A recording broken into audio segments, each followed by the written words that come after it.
Olá! Uma vez mais aqui estamos com o programa Mediunidade Hoje, através da TV Mundo Maior. Como sempre, o nosso abraço carinhoso, as nossas vibrações de saúde e paz.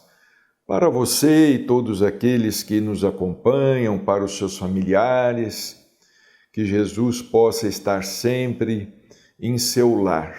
Muito obrigado pelo seu prestígio ao nosso programa e a toda a programação da TV Mundo Maior. Chico Xavier, a sombra do abacateiro, ele nos transmitia, fazendo-se intérprete de Emmanuel, ele nos transmitia lições maravilhosas. Quase todo sábado à tarde, a partir das 2h da tarde, a sombra do abacateiro, na periferia da cidade de Uberaba, Chico comentava sobre um trecho da lição de O Evangelho segundo o Espiritismo.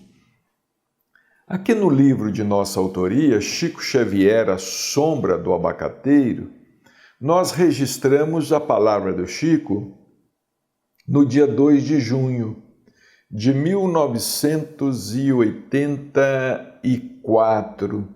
Chico estava comentando uma lição, o item 5 do capítulo 9, Bem-aventurados os que são brandos e pacíficos. Depois que alguns companheiros fizeram seus comentários, o seu Ícaro Batista perguntou ao Chico se ele desejava falar alguma coisa e ele anuiu, concordou, e ele sempre começava assim, olha, o nosso Emmanuel, às vezes ele dizia, o nosso Emmanuel aqui presente nos pede para considerar tal. Nessa tarde ele disse assim, olha, o nosso Emmanuel nos convida a atenção para uma pequena estrutura do texto. A maravilha que o texto contém. A observação é de Allan Kardec. Quer dizer, Allan Kardec é que havia escrito: enquanto aguarda os bens do céu, tem o homem necessidade dos da terra para viver. Chico destacou só esta frase e fez o seu comentário. Aliás, Emmanuel, não é? Enquanto aguarda os bens do céu, tem o homem necessidade dos da terra para viver. E Chico disse assim, olha, esse para viver deveria estar em nossas almas no sentido profundo, porque nós temos necessidade dos bens da terra para viver. Não para rixar uns com os outros, quer dizer, não para brigar uns com os outros, não para fazer guerra, não para praticar violência, não para criar inimizade, tormentos para os outros e para nós, não é? Porque nós temos necessidade dos bens da terra para viver. Não para rixar uns com os outros, estabelecer diferenças, criar dissensões de classes, sobretudo para criar esse mundo de angústia que às vezes nós trazemos por nossa própria culpa. Às vezes, dizia Chico, nós obtemos um salário muito superior à nossa expectativa. Dizemos isso em tese, não estamos individualizando. Determinado homem recebe, por exemplo, 1 milhão durante todo o ano. Ele não esperava ganhar tanto, ele não esperava tanto. Mas mesmo assim, se alguém criar algum problema dentro desse 1 milhão, ele se sente ofendido e se diz prejudicado. Quer dizer, às vezes a gente ganha mais do que precisa, muito mais do que precisa. Às vezes a gente obtém mais do que a própria expectativa, né? Através de um salário, qualquer, vamos dizer assim, uma herança, ou um prêmio na loteria, alguma coisa nesse sentido. Mas se alguém, como dizia o Chico, nos criar um probleminha, nós nos dizemos ofendidos e prejudicados. Se ganhou o que era justo, por que não se contenta em ficar com o que ganhou? Quer sempre mais. Não, eu quero mais. Eu quero mais, eu quero ganhar mais, eu preciso de mais. Não é? Por que fulano ganhou mais e eu fiquei com menos? Não é? Isso acontece muitas vezes na partilha de bens, não é? Na herança, né? Por que fulano ficou com um imóvel mais bem localizado que o meu? Por que fulano ficou com tal propriedade na cidade e eu fiquei com a propriedade mais afastada? E aí começa a coisa, né? E isso aí nós assistimos praticamente todos os dias, não é? Isso envolvendo quase todas as famílias, né? Até as famílias mais simples.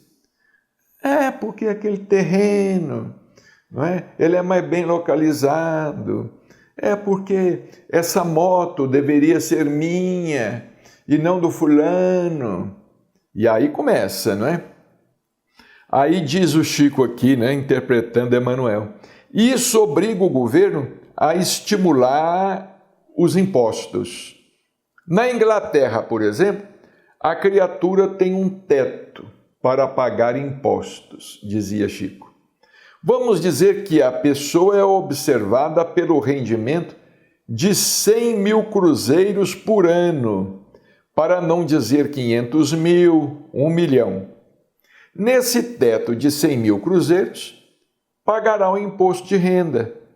Em cada milhão tem que dar ao governo 900 mil cruzeiros, dizia Chico à época, né? A nossa cobiça obriga o próprio governo a nos controlar. Olha aqui, a nossa cobiça obriga o próprio governo a nos controlar, não é?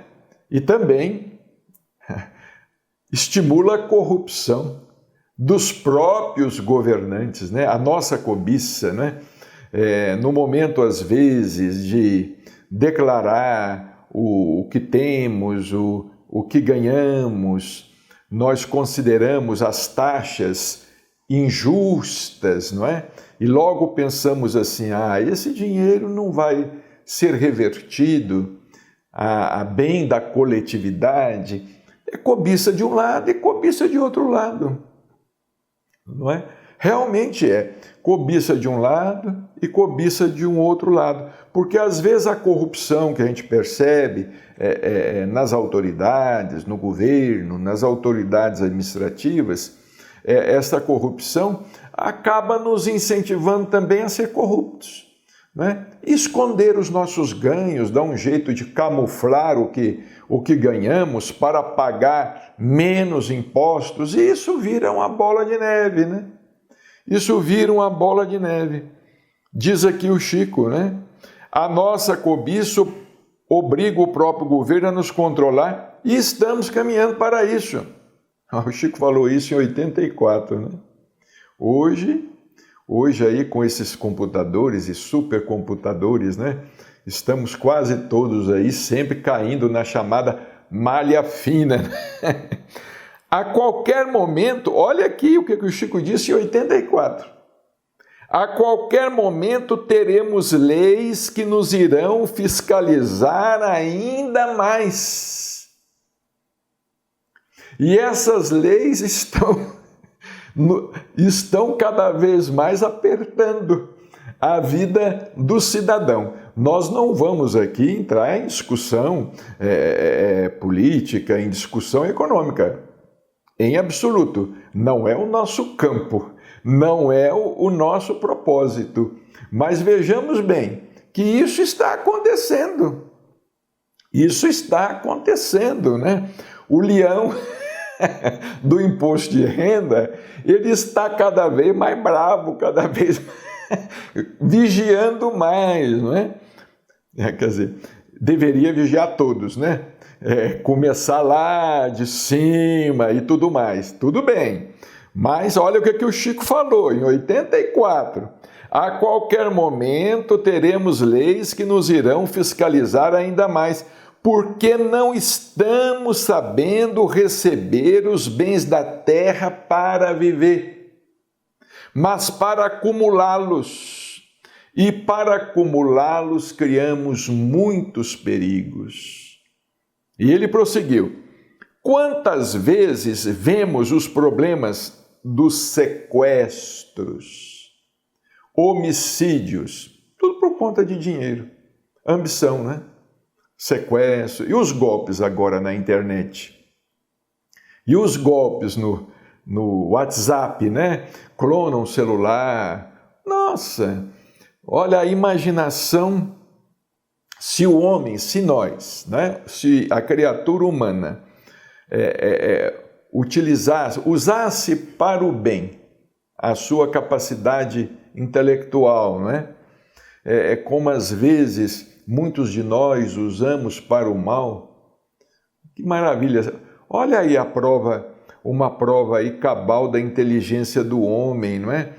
Com essa vacina aí contra a pandemia, não é? Uma vacina que está surgindo aí praticamente há 10 meses, 9 meses. 9 meses, nós não vamos entrar aqui, né, discutir o mérito da coisa, mas vejamos bem, muitos vão falar assim, não, é ambição, é por dinheiro, é os laboratórios, isso é coisa da China, é coisa da Rússia. Não estamos discutindo isso. O que nós estamos aqui destacando é que olha a inteligência humana aí, não é? Nunca uma vacina foi produzida tão rapidamente. E mesmo com toda essa aparente demora, vejamos como a logística está sendo até rápida em aplicar a vacina, né? A Anvisa aprovou a vacina, eu acho que numa segunda-feira, na própria segunda-feira já começou a vacinação, não é? Em todo o Brasil, não é? Em todo o Brasil. E são várias as vacinas. Então vejamos a capacidade do homem quando ele coloca a sua inteligência funcionar para o bem, não é? Mas também quando coloca a sua inteligência para funcionar para o mal. O que nós temos é acompanhado de golpes que as pessoas estão aplicando, clonam placa de carro, clonam celular, número de celular, clonam WhatsApp, cartão bancário. É uma coisa horrorosa, né? Então o Chico diz aqui, olha, quantas vezes vemos os problemas dos sequestros, homicídios. Ninguém está justificando isto. Isto é violência, mas é excesso, seja de poder, seja de economia, por demasia de detenção de finanças, porque ninguém sequestra pobre, né? Ninguém sequestra pessoas que não têm condições de pagar, não é? Pela vida do sequestrado, de pagar pela sua própria vida, né? E o Chico prossegue, olha, se usássemos os bens da terra para viver, para atender às nossas necessidades, sem nos preocuparmos com a superioridade do nosso vizinho, porque às vezes o nosso vizinho tem necessidade de maiores recursos para adquirir uma posição de destaque que o transforme em tutor da sociedade. Olha a compreensão do Chico. É uma compreensão espiritual que nós não temos ainda, que nós não alcançamos, não é?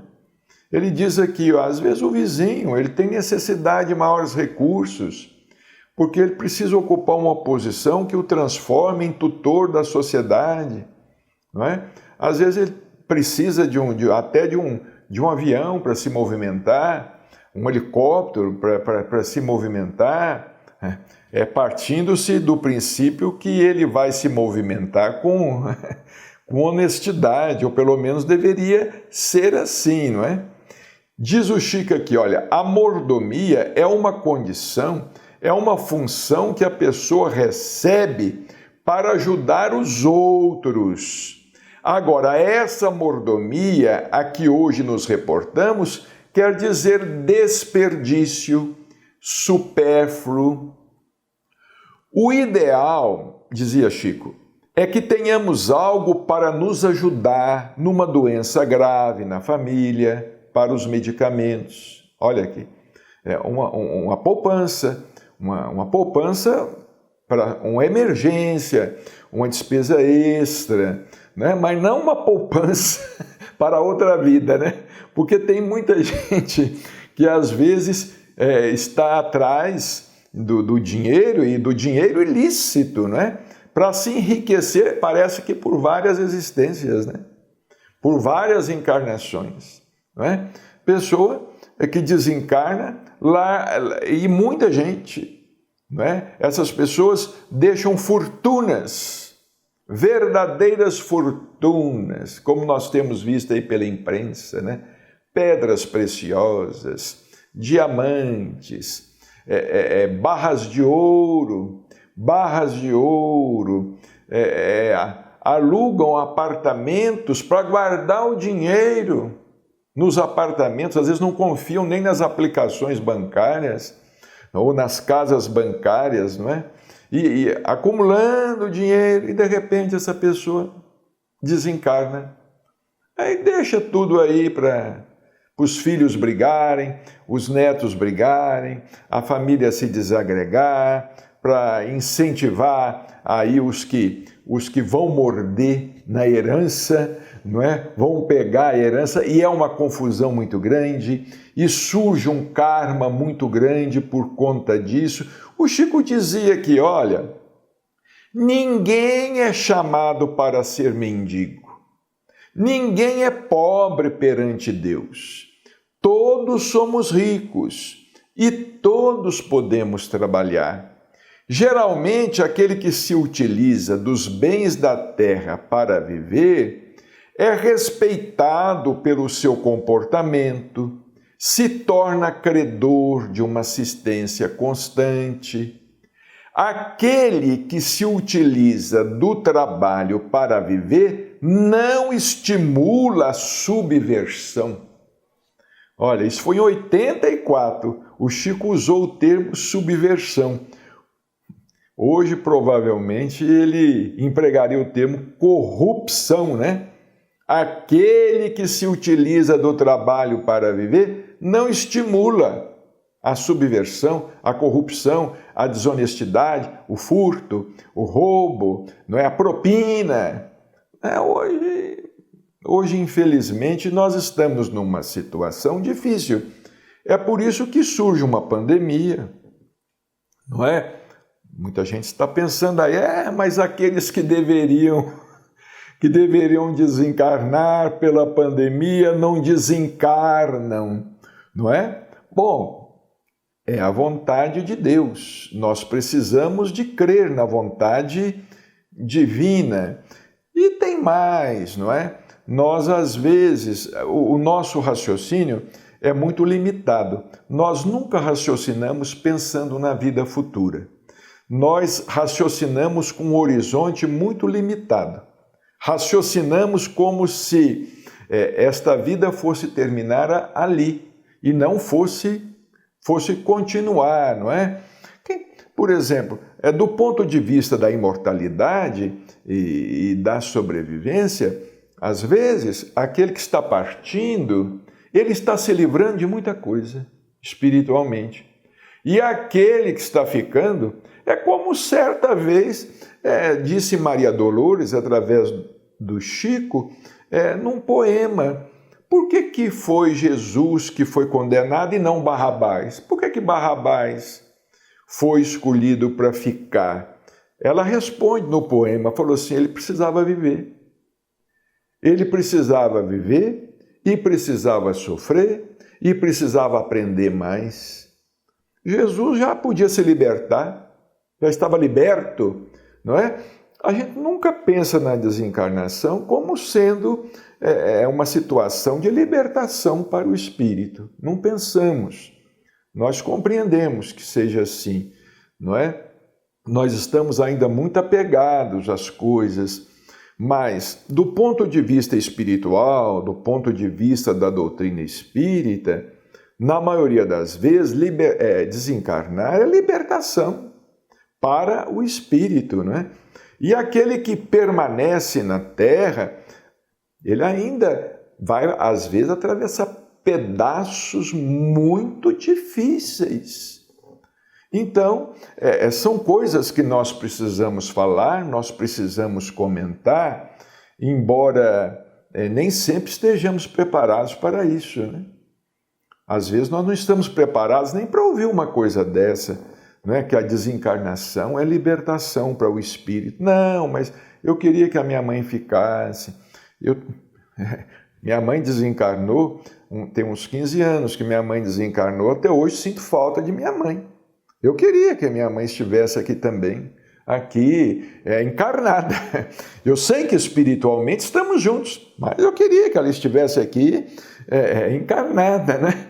Como o Chico nos contou, quando desencarnou o irmão dele, lá em Pedro Leopoldo, José Xavier, dizer que chorava, mas na beirada do caixão ele falava assim, quando eu chegar no mundo espiritual, você vai ter que me explicar por que você teve que me deixar sozinho aqui com essa luta.